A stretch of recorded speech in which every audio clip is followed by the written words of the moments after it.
Hello, welcome back Reds to United Notify, your go-to for all things Manchester United. It's a big day for the club, not just on the pitch but off it as well. We've got fresh transfer talk, key updates that could shape the entire season, and plenty of stories for you to dive into. So let's get straight into it. This summer has already felt different at Old Trafford.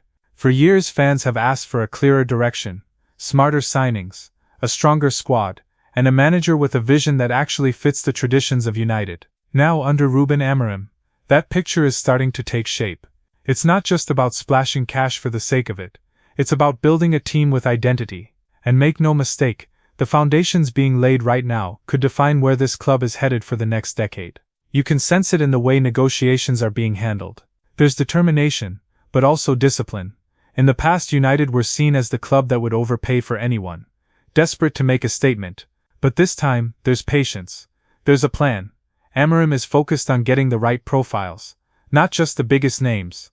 That's why the stories we'll cover today, from midfield reinforcements to the futures of Sancho, Hojlund and Garnacho, all connect back to one question: what kind of United are we becoming? For the supporters, that's the real excitement, because it's not only about whether a transfer happens or not, it's about whether the club is finally making decisions that build toward a sustainable competitive team. And if you look closely, you can see the strategy forming. Young, hungry talents who can grow into stars, experienced leaders who can steady the ship, a balance of energy, creativity and resilience. That's what Amorim wants, and of course the transfer window adds its usual drama. Rumors swirling, headlines breaking, numbers being thrown around. But beyond the noise, there are some very real negotiations going on. Some could reshape the midfield, others might decide the future of players we thought would be here for years. Either way, the stakes are high, and United fans around the world are watching closely. So buckle up. Over the next few minutes, we'll break down the latest transfer battles, the players who are untouchable, the ones who could be moving on, and what it all means for the team we'll see under Amorim this season. If there's one area of the pitch that Rúben Amorim has highlighted above all others, it's midfield. United's manager has been clear since the day he arrived. To control games in England and in Europe, the team needs more energy, more composure, and more creativity in the center of the park. For years United have struggled with balance in that area, sometimes too defensive, sometimes too open, and often reliant on one or two players to carry too much of the load. Amorim knows that has to change if United are going to play the kind of proactive, pressing football that defines his philosophy. That's why the names linked to United this summer all fit a very specific profile. The first, and perhaps most talked about, is Carlos Baleba of Brighton. At just 20 years old, Baleba has caught the attention of scouts all over Europe. Strong, dynamic and fearless on the ball, he's shown in the Premier League that he has the tools to grow into one of the best all-around midfielders in his age group. For Amorim, Baleba represents exactly the kind of player who can anchor a midfield press while also driving the ball forward. He's aggressive without being reckless, and comfortable enough in possession to help United build from the back. But there's a problem, and it's a familiar one. Brighton don't sell cheaply.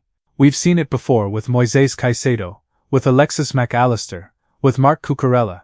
They buy smart, develop players, and then demand top dollar when the bigger clubs come calling. Reports suggest they've slapped a valuation of more than £100 million on Baleba, and that's where things get tricky for United. For a player with just one full Premier League season under his belt, it's a huge risk to make him the club's marquee signing. Financially, it could also limit other moves the squad desperately needs. That's why, while United remain in daily contact with Brighton and the players' representatives, the club is also exploring alternatives. And one name stands out above the rest: Morten Hjulmand. The 25-year-old midfielder has just completed a strong season with Sporting Lisbon, where he played under Amorim himself. That connection is important. Amorim knows exactly what Hjulmand brings: intelligence, tactical discipline and leadership in the middle of the pitch. He's not as explosive as Baleba, but what he lacks in flair he makes up for in consistency and understanding of Amorim's system. For United, that makes Hjulmand an attractive option. He would come at roughly half the price, around £45 to £50 million, and would slot into the team immediately without needing months of adaptation. When you consider the Premier League's strict financial rules, that difference in cost could be the difference between signing one midfielder and signing two. It's no surprise then that Hjulmand is being seriously considered. For Amorim, the idea of bringing in a player who already knows his methods and can help others adapt is hugely valuable. And then there's the third name in this midfield puzzle: Fermín López of Barcelona. Unlike Baleba or Hjulmand, López is more of an attacking midfielder, a player with flair, vision and an eye for goal. At 21 he's just broken into Barcelona's first team and has impressed with his ability to dictate tempo in tight spaces. Quick feet, sharp passing and the confidence to take risks. He's the kind of player who can turn a solid midfield into a dangerous one. United are reported to have tested Barcelona's resolve with a bid of around €80 million. Whether that's accepted or not remains to be seen, but the interest alone tells us something about Amorim's plan. He doesn't just want balance and control, he wants a spark of creativity as well. Someone who can link midfield to attack and relieve some of the pressure from Bruno Fernandes. López could be that player. Of course Barcelona don't want to lose him, but financial pressures in Catalonia are no secret. The club has had to make tough sales in recent years, and United are hoping that might give them a chance. Still, this is not an easy deal.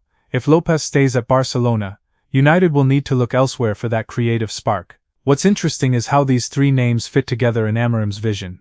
Baleba brings the raw energy and power. Hjulmand brings the intelligence and structure. López brings the creativity. In different ways, each one solves a piece of United's long-standing midfield puzzle. The question is whether the club can land any of them, and if so, which one will they prioritize? For the fans, it's a fascinating situation. In the past, United might have panicked and thrown money at the most high-profile option, just to make headlines. But under Amorim, it feels more calculated. If Brighton refuse to budge, United won't simply pay £100 million and call it a day. They'll shift focus. If Barcelona won't sell López, there are other creative midfielders being tracked. It's about getting value, fit and long-term impact, not just making noise. The truth is, the midfield has been a weakness for too long. Since the days of Paul Scholes and Michael Carrick, United have struggled to find the right balance between control and creativity. The signings of Casemiro and Eriksen added experience, but both are on the wrong side of 30. Scott McTominay has had his moments, but questions remain about whether he's consistent enough at the very top level. Amorim knows this. He's looking not just for the present, but for the future. Players who can grow with his system and define United's midfield for years to come. It's why fans are right to be excited, but also cautious. These negotiations won't be quick or simple. Brighton will hold out for their price. Barcelona will play hardball. Sporting will try to keep their captain. But what matters most is that United are no longer wandering aimlessly in the market. There is a clear plan, and every player linked reflects that plan. So as the transfer window rumbles on, keep your eyes on the midfield. Whether it's Baleba, Hojlund, López, or even another target who emerges late, this is the area that will define Amorim's United. A strong midfield means a strong foundation. And if United get this right, it could be the turning point that fans have been waiting for. One of the biggest talking points of this summer isn't just about who United might bring in, but who they could potentially lose. And right at the center of those conversations is Rasmus Højlund. The young Danish striker came to Old Trafford with huge expectations, and while his first season wasn't explosive, it showed glimpses of why the club invested so heavily in him. His pace, his movement, his hunger to run in behind, those are traits you don't find every day in a striker. But here's the issue. When a young forward takes time to adapt, the outside noise grows quickly. Suddenly other clubs see an opportunity. And in this case, it's AC Milan. The Italian giants have been circling for months, looking to bring Højlund back to Serie A. They see his profile as a perfect fit for their attacking style. A striker who thrives in transition, who can stretch defenses, and who with the right service could explode. Reports suggest Milan are serious. They're willing to cover his wages, and they're preparing a bid that could start with a loan and an option to buy. For United, that's where the tension lies. On one hand, they don't want to lose a young striker they still believe in. Remember, the club spent heavily to sign him, and they see Højlund as a long-term project. Letting him go for less than his value would not only be poor business, it would also send the wrong message about the rebuild. On the other hand, Milan believe they can negotiate a deal that favors them. Something closer to €40 million, far below United's valuation of around €50 million or more. That gap sets the stage for what could be a tense back and forth. The player himself also has a say. Højlund doesn't want to be caught in limbo. A simple loan doesn't appeal to him. He wants clarity on his future. If he's to leave Old Trafford, he'd prefer it to be a permanent move with a clear plan. That adds another layer of complexity, because while Milan want flexibility, the striker wants certainty, and United want protection on their investment. For the fans, this debate is a difficult one. On the one hand, patience is needed with young strikers. Look at history. Wayne Rooney arrived as a teenager, and while he hit the ground running, even he had dips before becoming a legend. Cristiano Ronaldo wasn't always the finished product. He had seasons of inconsistency before he became unstoppable. Marcus Rashford's journey has been full of ups and downs, but the club's patience allowed him to develop into a top-level forward. Young strikers need time, faith, and the right environment. On the other hand, modern football is ruthless. Clubs want results now. If Milan offer a big enough package, some will wonder if it makes sense to take the money and reinvest elsewhere. Especially with United still looking to strengthen midfield, defense, and potentially even the goalkeeper position. Selling one asset could help unlock multiple signings. But the risk is clear. If Hojlund leaves and fulfills his potential elsewhere, United could regret it for years. That's why Amorim's decision here will be so important. He values intensity, pressing, and movement from his number 9. And Hojlund has all those qualities. The question is whether he has the composure in front of goal to lead the line for years to come. From the manager's perspective, it's a matter of time. He believes the player can grow into the role if trusted and coached properly. And sometimes, keeping faith is exactly what pays off. For AC Milan, though, this is a golden chance. They're light in the striker department, and they see Hojlund as a long-term solution. The temptation will be strong. But for United, the decision comes down to patience versus pragmatism. Hold on to a young striker and hope he flourishes, or take the money and reshape other parts of the squad. And that brings us to you, the fans. What do you think? Should United cash in if Milan offer big, or is Hojlund worth the patience to see if he develops into the striker we all believe he can become? Drop your thoughts in the comments, because this is one debate that could define not just this summer, but the next chapter of United's rebuild. Another major storyline this summer revolves around Jadon Sancho. Few players at Old Trafford divide opinion quite like him. On his day, Sancho is one of the most gifted wingers in Europe. Quick feet, sharp vision, and the ability to unlock defenses with a clever pass or a burst of dribbling. But his time at United has been anything but straightforward. Since his high-profile move from Borussia Dortmund, he's struggled to consistently deliver on that early promise. Injuries, off-field issues, and questions about focus have all played a part. And now, under Rúben Amorim, his future is once again a live discussion. Sancho's stance is clear. If he is to leave Manchester United this summer, it has to be on his terms. Not just about wages, not just about the destination. The full package must be right. He doesn't want to be pushed out. He doesn't want to accept a move that doesn't align with his ambitions. In other words, he wants control of the situation. For a player of his profile, that's not unusual, but it does complicate matters for United, who are trying to reshape their squad without getting bogged down in drawn-out sagas. The club, for their part, have adjusted their position slightly. They've dropped their asking price to encourage interest, but they're not willing to heavily subsidize his wages just to make a deal happen. That means any buyer has to take on a significant financial commitment, and in today's market, that limits the number of potential destinations. So far, the strongest links have come from two familiar names, Juventus and Borussia Dortmund. Both clubs admire Sancho. Both could offer him a fresh start, but both would need to find the financial structure to make it work. A return to Dortmund, of course, carries a certain romance. That's where Sancho thrived before, tearing up Bundesliga defenses and dazzling in the Champions League. Many fans believe that environment could help him rediscover his best form. Juventus, on the other hand, would provide a new challenge in Serie A, a league where tactical discipline is key, and wingers are asked to combine flair with hard work off the ball.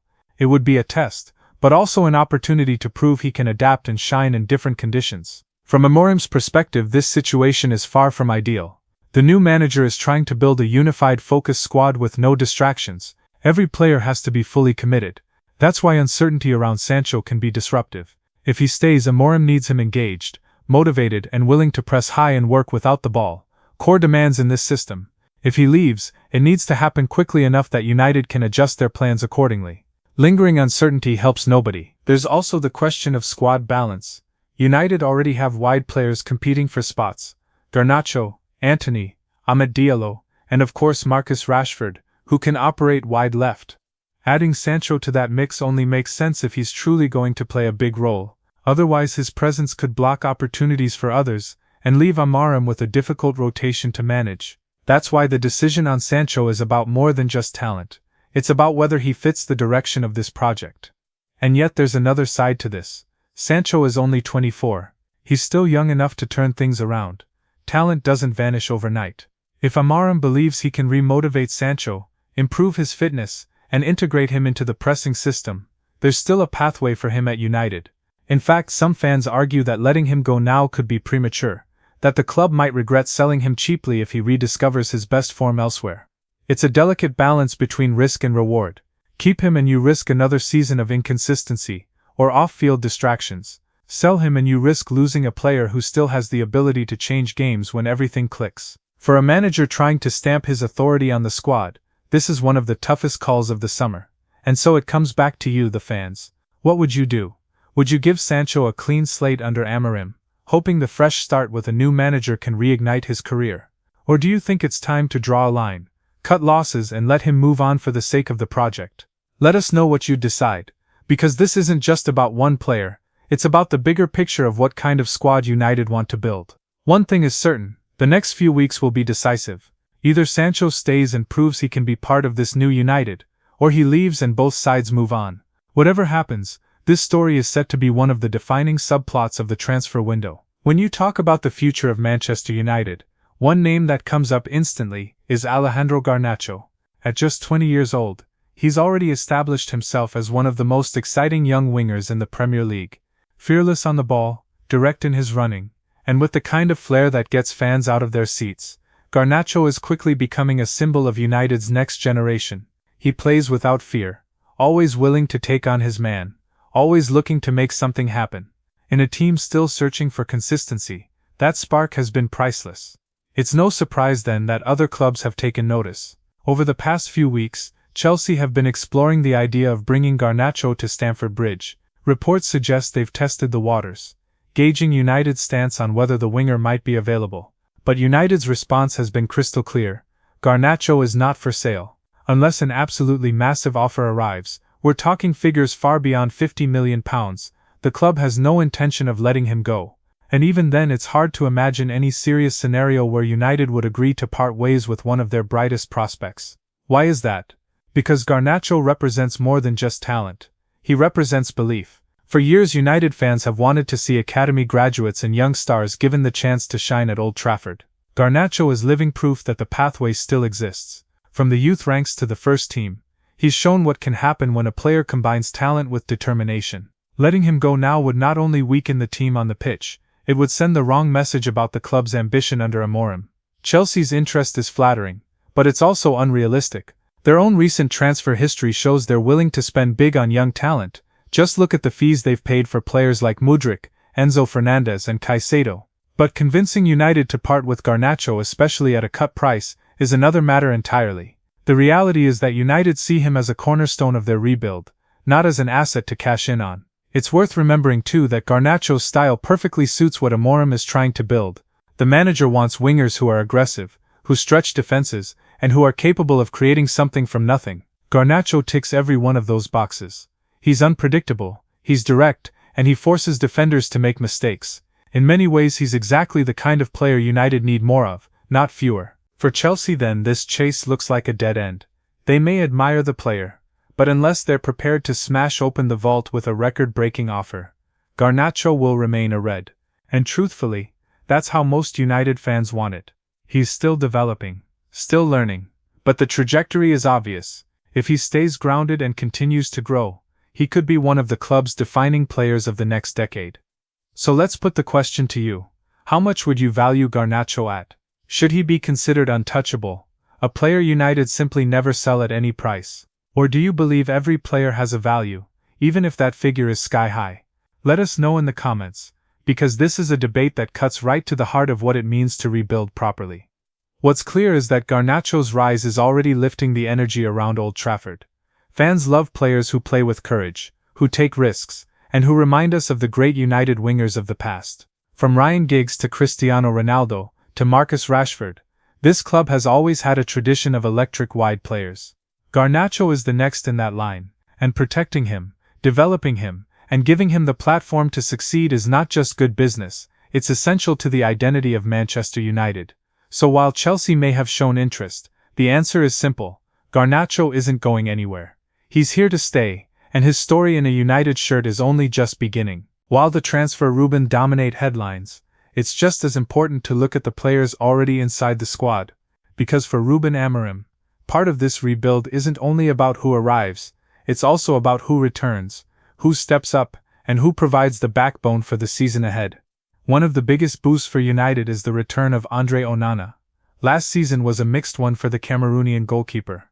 There were moments of brilliance, reflex saves, sharp distribution, confidence under pressure.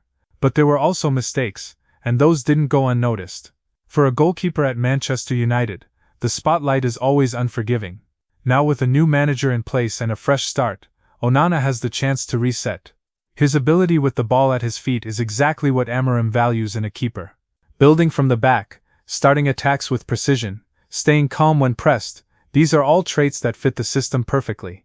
Having him back between the sticks isn't just about shot stopping, it's about setting the tone for how United want to play. Alongside Onana, there's excitement around Joshua Zirkzee. Signed from Bologna, the Dutch forward is seen as one of the cleverest additions of the window. Tall, technical, and unselfish, Zirkzee gives Amorim a different kind of option up front. He's not the kind of striker who just stands in the box waiting for service. He drops deep, links play and brings teammates into the game. That variety will be crucial, especially when United face teams who sit back and make it difficult to break through. Fans have been waiting for a forward with this blend of creativity and physical presence, and now they finally have one. And then there's Benjamin Šeško. The Slovenian striker has been on the radar of top clubs for years, and United finally won the race to sign him from RB Leipzig. Standing at 6'5", he's a powerhouse, but one with pace to burn. That combination of speed and strength makes him a nightmare for defenders. At just 21, Šeško is still raw, but the potential is enormous. If he adapts quickly, he could be one of the breakout stars of the season. Between him, Zirkzee and Hojlund, United suddenly have a young forward line full of different qualities, and that gives Amorim flexibility he hasn't had before. Of course, the picture isn't perfect. Injuries still play a role. Lisandro Martinez remains one of the key absentees, and his aggressive defending and leadership at the back will be missed until he's fully fit. Noussair Mazraoui, another name linked with strengthening the defense, has also been sidelined. These absences hurt, but they also highlight the importance of squad depth. Amorim has been clear, the team must be able to adapt, rotate and still perform at a high level. That's what separates top sides from those that struggle. In midfield, one of the most reassuring developments is the commitment of Casemiro. Earlier in the summer, there were whispers about possible exits, maybe even moves abroad, but Amorim has made it clear that Casemiro remains central to his plans, for good reason. The Brazilian may not have the legs he once did, but his leadership, positioning and winning mentality are irreplaceable. In games where pressure mounts, he's the one calming things down, guiding younger players, and making sure standards are maintained. For a squad blending youth with experience, that influence is priceless. There's also the ongoing chatter about goalkeepers. Reports in Europe suggest United have kept an eye on Gianluigi Donnarumma at PSG. While Onana is firmly the number one, Amorim's philosophy is to have competition in every position. Donnarumma is a name that will always attract attention, still young for a goalkeeper, already a European champion, and physically dominant. Whether this is a realistic pursuit or just speculation, it speaks to a wider point. United wants strength and depth everywhere. No weak links, no complacency, no positions taken for granted. Put all of this together, and you start to see a squad taking shape. A balanced mix of players returning from injury, exciting new signings ready to make their mark, and experienced leaders holding everything together. For the fans, it's refreshing. It doesn't feel like panic buys or last-minute gambles. It feels like a plan. Onana bringing stability at the back, Zirkzee offering creativity up front, Šeško adding raw power and pace, Casemiro anchoring the midfield. Even the whispers around Donnarumma reflect ambition rather than desperation. The message is clear. United are building a team to compete now, but also for the future. Every addition has a purpose. Every return from injury adds depth. Every leader who stays gives the squad more resilience. And with Amorim's style of high pressing and quick transitions, having options across the pitch will make all the difference. This isn't the finished product, not yet, but for the first time in a long time United fans can look at the squad and see a direction. Not just hope, not just hype, but genuine structure. And that's exactly what supporters have been asking for. So where does all of this leave Manchester United? The picture is starting to become clearer. Under Rúben Amorim, the club isn't just chasing headlines, it's making calculated moves, guided by a vision. Midfield reinforcements are being explored with discipline. Young forwards like Hojlund, Šeško and Xerxes, are being trusted to grow into the roles that once weighed heavily on older shoulders. And players like Garnacho are being protected as symbols of what this rebuild is meant to stand for: youth, courage and long-term belief. It's a balancing act. On one side you have the transfer negotiations, Baleba, Hjulmand, López and even the occasional blockbuster rumor like Donnarumma. On the other, you have the players already inside Carrington, working every day to fit into Amorim's pressing system, building chemistry, and preparing for the season ahead. For once the two sides don't feel disconnected. They feel like part of the same project. That's why this summer feels different. In the past, United were reactive. They paid over the odds, they scrambled late in the window, and they often ended up with players who didn't quite fit. Now, it feels more deliberate. Whether it's holding firm on Garnacho, weighing up Sancho's situation carefully, or identifying midfielders who bring both energy and intelligence, the decisions have purpose. For the fans, that's a reason to feel encouraged. It doesn't guarantee trophies, of course, but it does suggest progress, and progress is what supporters have been craving. United don't need to win the market, they need to win the long game. And everything we're seeing now hints that this might finally be the start of a project that lasts. So Reds, over to you. Would you give Sancho another chance? How much would you value Garnacho? And is patience with Hojlund the right path? Or would you cash in if Milan came knocking with a huge offer? Let us know your thoughts in the comments, because these are the debates shaping the future of our club. And as always, stay tuned here on United Notify. Like the video if you found it insightful, subscribe so you don't miss any updates, and share it with a fellow Red who loves talking football as much as you do. A new season is ahead, and it's time for Manchester United to show the world what this rebuild is truly about.